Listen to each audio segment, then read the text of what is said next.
തദ്ദേശ തെരഞ്ഞെടുപ്പിന് LDF സജ്ജമെന്ന് ബിനോയ് വിശ്വം. നമസ്കാരം. ഈ മണിക്കൂറിലെ ഏറ്റവും പ്രധാനപ്പെട്ട 10 വാർത്തകളുമായി ജനയുഗ ഓൺലൈൻ മോജോ ന്യൂസിലേക്ക് സ്വാഗതം.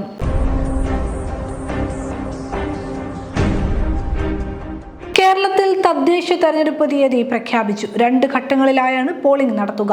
തിരുവനന്തപുരം, കൊല്ലം, പത്തനംതിട്ട, ആലപ്പുഴ, കോട്ടയം, ഇടുക്കി, എറണാകുളം എന്നീ 7 ജില്ലകളിൽ ഡിസംബർ 9-നായിരിക്കും പോളിംഗ്. തൃശൂർ, പാലക്കാട്, മലപ്പുറം, കോഴിക്കോട്, വയനാട്, കണ്ണൂർ, കാസർഗോഡ് ജില്ലകളിൽ ഡിസംബർ 11-നായിരിക്കും പോളിംഗ്.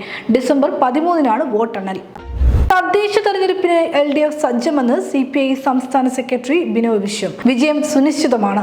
കോൺഗ്രസും BJPയും ഒറ്റക്കെട്ടായാണ് മത്സരിക്കുന്നത്. നിയമസഭാ തെരഞ്ഞെടുപ്പിന് മുന്നോടിയായുള്ള ഗൗരവമേറിയ മത്സരമാണ് നടക്കാനിരിക്കുന്നത്. LDF സർക്കാർ ഇതിനോടകം കേരളത്തിൽ നടപ്പിലാക്കിയ പദ്ധതികളുടെ നീണ്ട പട്ടിക തന്നെയുണ്ടെന്നും അദ്ദേഹം പറഞ്ഞു.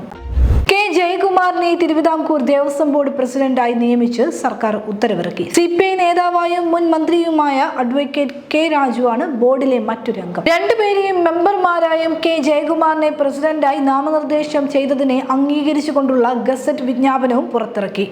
നവംബർ 14 മുതൽ 2 വർഷമാണ് ഇവരുടെ കാലാവധി.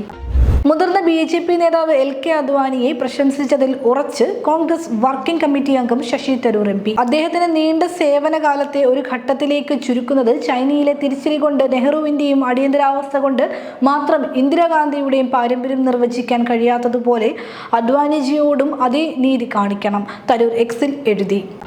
ബീഹാർ നിയമസഭാ തെരഞ്ഞെടുപ്പിന്റെ അവസാനഘട്ട വോട്ടെടുപ്പ് നാളെ നടക്കും. സംസ്ഥാനത്തെ 20 ജില്ലകളിലെ 122 മണ്ഡലങ്ങളിലാണ് 2ാം ഘട്ടത്തിൽ ജനവിധി തേടുന്നത്. 15 സംസ്ഥാന മന്ത്രിമാർ ഉൾപ്പെടെ 1302 സ്ഥാനാർത്ഥികളാണ് മത്സരരംഗത്തുള്ളത്. രാജ്യതലസ്ഥാനത്തെ നടുക്കിയ സ്ഫോടനത്തിൽ മരണസംഖ്യ ഉയരുന്നു. 9 പേർ മരിച്ചതായി സ്ഥിരീകരിച്ചു. നിരവധി പേർക്ക് പരിക്കേറ്റിട്ടുണ്ട്. ഡൽഹി ചെങ്കോട്ട മെട്രോ സ്റ്റേഷന് സമീപമാണ് സ്ഫോടനമുണ്ടായത്. നിരവധി വാഹനങ്ങൾ സ്ഫോടനത്തിൽ കത്തിനശിച്ചു.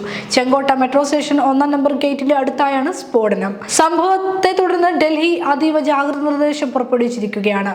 അതീവ സുരക്ഷാ മേഖലയിലാണ് സ്ഫോടനമുണ്ടായിരിക്കുന്നത്. കമ്മനത്ത് കുടിവെള്ള സംഭരണിയുടെ പാളി തകർന്ന് വീടുകളിൽ വെള്ളം കയറി, മതിലുകൾ തകർന്നു, വാഹനങ്ങൾക്ക് കേടുപാടുകൾ ഉണ്ടായി. നഗരത്തിൽ ജലവിതരണവും മുടങ്ങി.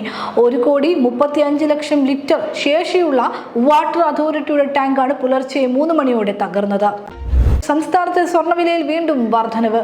ഇന്ന് രാവിലെയും ഉച്ചയ്ക്കുമായി ഗ്രാമിന് 165 രൂപയും പവന് 1320 രൂപയുമാണ് കൂടിയത്. ഇതോടെ ഗ്രാമിന് 11,350 രൂപയും പവന് 90,800 രൂപയുമായി. ഉച്ചയ്ക്ക് ഗ്രാമിന് 55 രൂപയും പവന് 440 രൂപയുമാണ് കൂടിയത്. തുള്ളുവതോ ഇളമൈ എന്ന ചിത്രത്തിലൂടെ ശ്രദ്ധേയനായ തമിഴ് നടൻ അഭിനയ് കിങ്ങർ അന്തരിച്ചു. കരൾ രോഗബാധിതനായി ഏറെക്കാലമായി ചികിത്സയിലായിരുന്നു അദ്ദേഹം. ഇന്ന് രാവിലെ ചെന്നൈയിലായിരുന്നു അന്ത്യം.